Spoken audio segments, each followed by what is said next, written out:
The flash of the cameras was blinding, but I didn't blink. I stood on the red carpet of the Sapphire Charity Gala, wearing a gown of midnight blue silk. It clung to me like a second skin. 10 feet away, Beatrice stood frozen.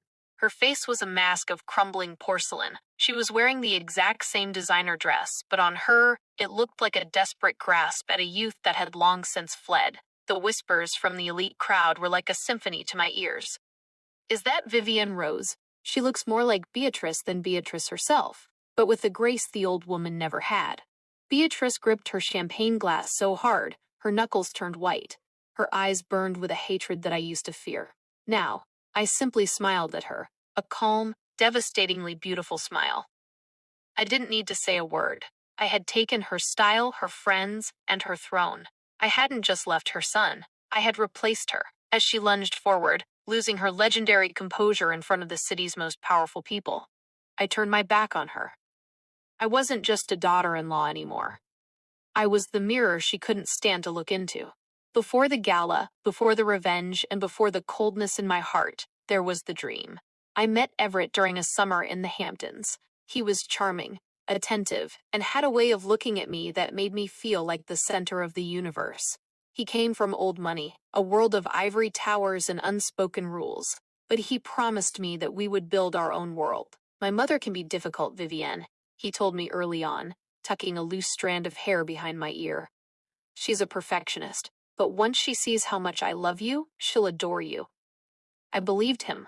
I was 23, and hopelessly in love with the idea of a grand, timeless romance. Our wedding was a fairy tale that filled the social columns for weeks. I moved into the sprawling estate, ready to be the perfect wife and the perfect addition to the family. Everett was my shield, or so I thought. He would hold my hand during those long, intimidating dinners, whispering that I was doing great. I felt invincible because I had him by my side. But the fairy tale began to fray at the edges almost as soon as the honeymoon ended. It started with the subtle corrections. Beatrice would watch me across the breakfast table, her eyes scanning my outfit with the precision of a jeweler looking for a flaw. That shade of pink is a bit loud for a St. Clair, don't you think, Vivienne? We prefer a more muted elegance. Then it was the hobbies. I loved painting, but Beatrice found it messy and unrefined. She insisted I join her garden committee and the Historical Preservation Society. Slowly, quietly, my identity began to be chipped away. Everett, who used to be my shield, started to become her echo. She's just trying to help you fit in, Viv, he would say when I complained. She knows this world better than anyone. Just listen to her. The hand-holding stopped. The whispers of encouragement were replaced by a weary sigh whenever I failed to meet one of his mother's invisible standards. The red flags turned into a suffocating reality when I found out I was pregnant. I thought a baby would finally bridge the gap between us. Instead, it became a battleground. Beatrice didn't congratulate me. She gave me a list of approved names and a schedule for the nursery renovation that I hadn't asked for. Everett became a ghost in our own home, staying late at the office to avoid the tension. When he was home, he was always on his phone, reporting my progress to his mother. I found myself excluded from family meetings about the estate's future. I would walk into the drawing room, and the conversation would die instantly. It's family business, Vivienne, Beatrice would say, her voice like ice. You should go rest. You look tired. I realized then that I wasn't a member of the family. I was a vessel for the next heir, a temporary guest who was expected to follow the rules of a house that hated her. The most devastating moment of my life happened in my 4th month. I lost the baby on a cold Tuesday afternoon. The physical pain was nothing compared to the emotional void that opened up inside me. I was in the hospital, my eyes red from crying, waiting for Everett to walk through the door and tell me it was okay, that we would get through this. When he finally arrived, he wasn't alone. Beatrice was right behind him, looking perfectly composed in a charcoal suit. Everett didn't come to my side. He stood by the window, looking at the floor. It was Beatrice who spoke. It's a tragedy, of course, she said, her voice devoid of any real warmth. But perhaps it's for the best. You've been so high-strung, Vivienne. It's no wonder your body couldn't sustain the pregnancy. A St. Clair woman needs to be made of stronger stuff. This was quite clearly a failure of constitution. I looked at Everett, waiting for him to explode, to defend me, to tell her to leave. But he just nodded. Mother's right, Viv. You haven't been taking care of yourself. You've been so focused on your painting and your silly grievances that you forgot the most important thing. The betrayal was so sharp I could almost see the blood. My husband, the man who had promised to protect me, was blaming me for the death of our child in front of the woman who had spent a year trying to break me. In that moment, the love I had for Everett didn't just die, it was executed. I realized that as long as I was in this house, I would never be Vivienne Rose. I would only be a failing shadow of Beatrice.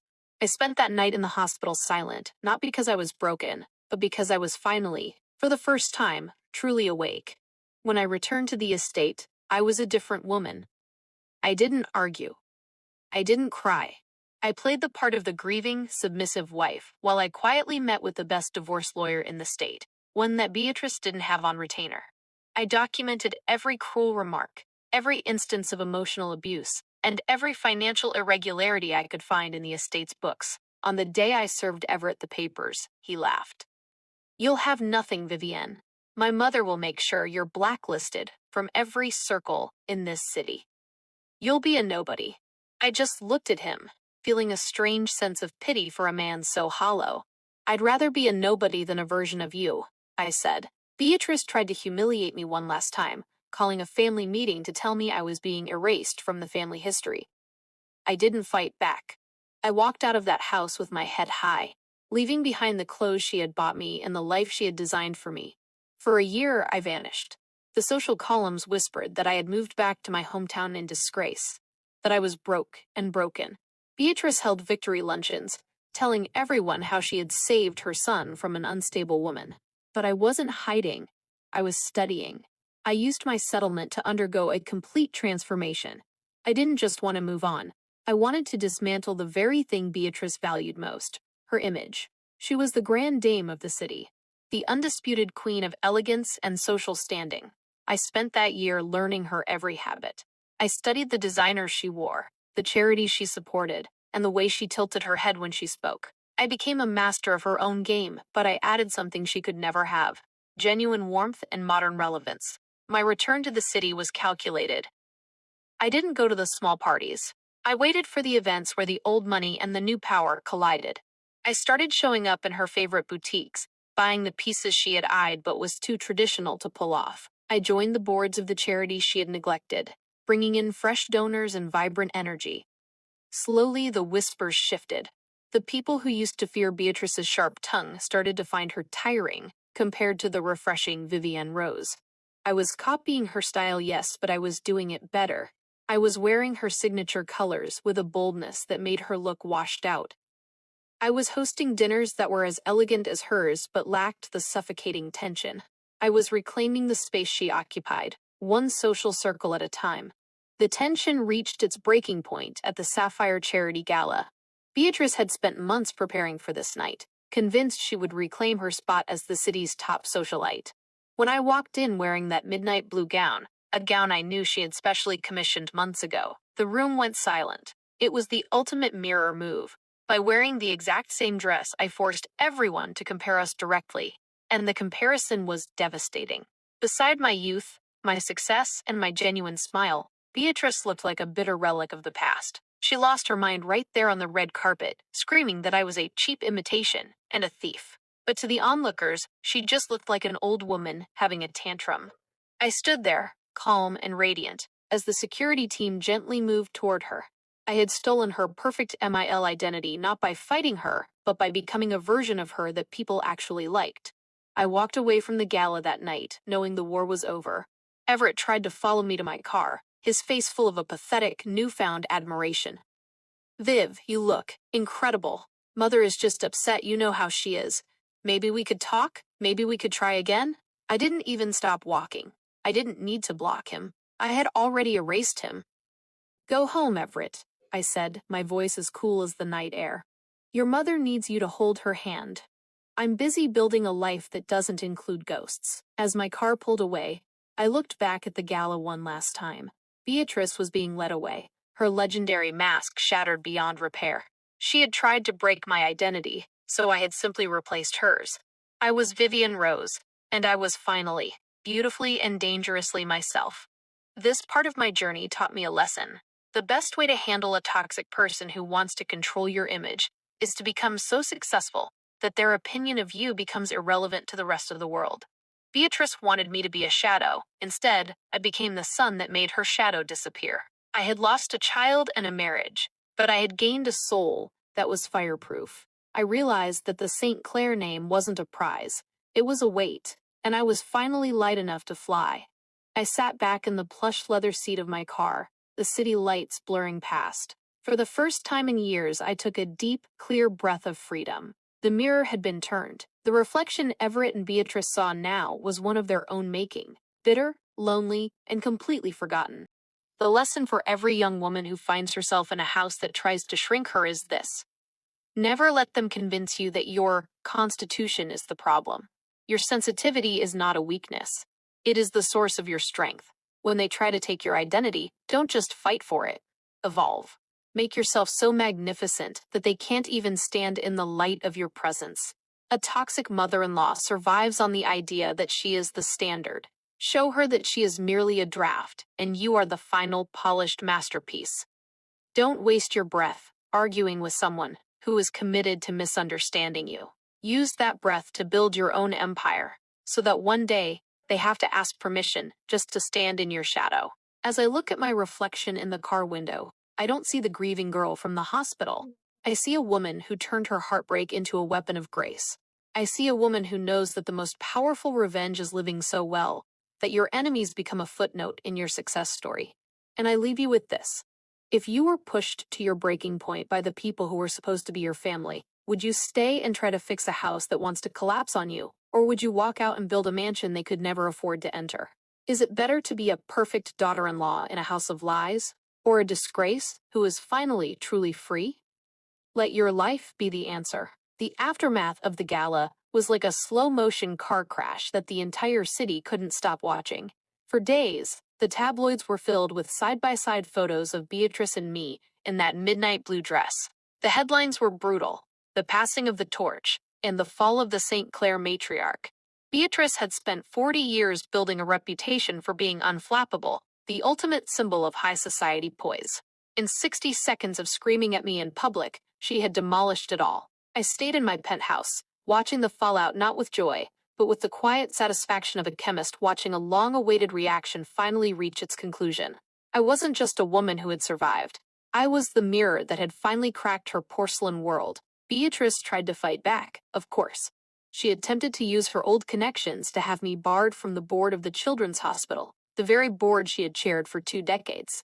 But she didn't realize that the world had moved on while she was busy polishing her silver. The younger donors, the ones who controlled the new tech wealth, saw her as an abrasive relic. When she tried to demand my removal, the board took a vote. By the end of the week, she was the one asked to step down for the sake of the foundation's public image. I was offered her seat the next morning. I didn't take it to spite her.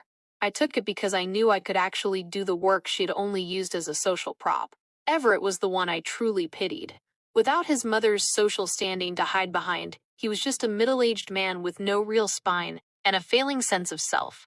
He started showing up at my office at odd hours, smelling of expensive scotch and regret.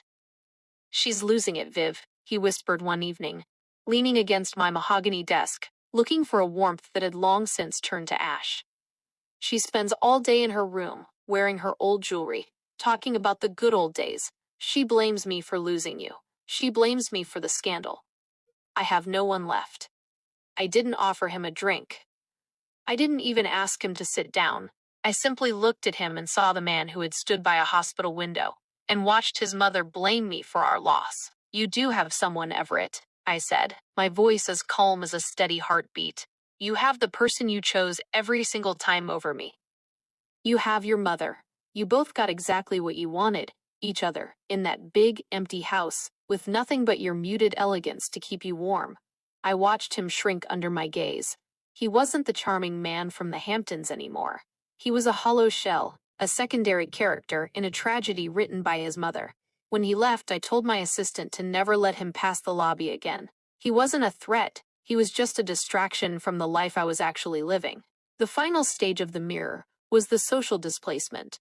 I didn't just join Beatrice's circles, I evolved them. I started hosting the Rose Salons, gatherings where art, intellect, and philanthropy met without the stifling rules of the St. Clair era. I invited the people Beatrice had snubbed for years, the brilliant but unrefined artists, the self-made entrepreneurs, the activists. We talked about the future, not the past. My home became the new center of the city's pulse. Beatrice, sitting in her darkening estate, could only watch through social media as her former friends flocked to the woman she had tried to erase. Every guest who laughed at my table was a nail in the coffin of her relevance. The most intense moment of the transformation came when I decided to host a benefit for pregnancy loss and maternal mental health. It was a cause Beatrice had always found undignified to speak of in public. I shared my story, not the sanitized version, but the raw, bleeding truth of that day in the hospital. I spoke about the isolation, the blame, and the coldness of a family that saw a tragedy as a failure of constitution.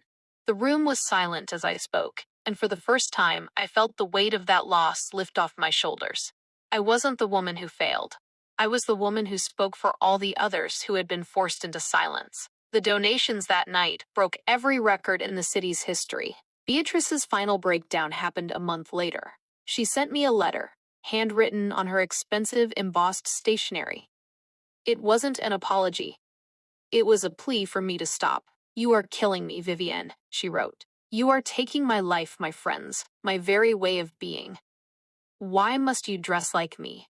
Why must you walk in my footsteps? Have you no identity of your own?" I sat on my terrace, looking at the letter, and for a moment, I felt a flicker of the old Vivienne. But then I remembered the hospital. I remembered the excluded family meetings. I remembered the way she looked at my paintings as if they were trash. I wrote back a single sentence. "I didn't take your identity, Beatrice. I just showed the world that yours was a mask, and mine is a mirror." I never heard from her again. A few weeks later, I heard she had moved to a small cottage in the countryside, far away from the city that now belonged to the new icon. Everett went with her, of course. He was the only person left to listen to her stories, and she was the only person left to tell him what to do.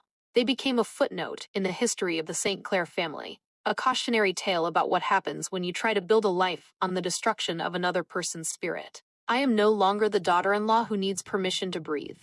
I am Vivienne Rose, a name that stands for resilience, for grace, and for the power of the quiet strike. I still paint, but now my work hangs in galleries that Beatrice could never enter. I still love, but now I love people who see my heart as a treasure, not a project to be managed.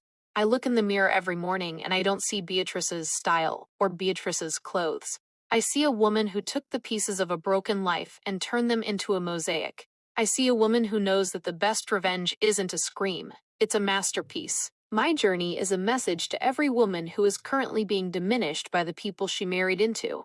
Do not argue with the Beatrice in your life. Do not try to win her approval, because her approval is a cage.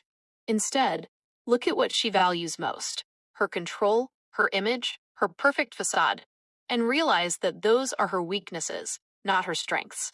Build your own world so beautifully that hers looks gray by comparison. The moment you stop being afraid of her is the moment she loses all power over you.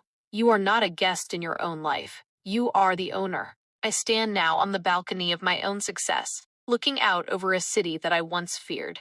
The sapphire ring is gone, the porcelain mask is shattered, and the St. Clair shadow has vanished.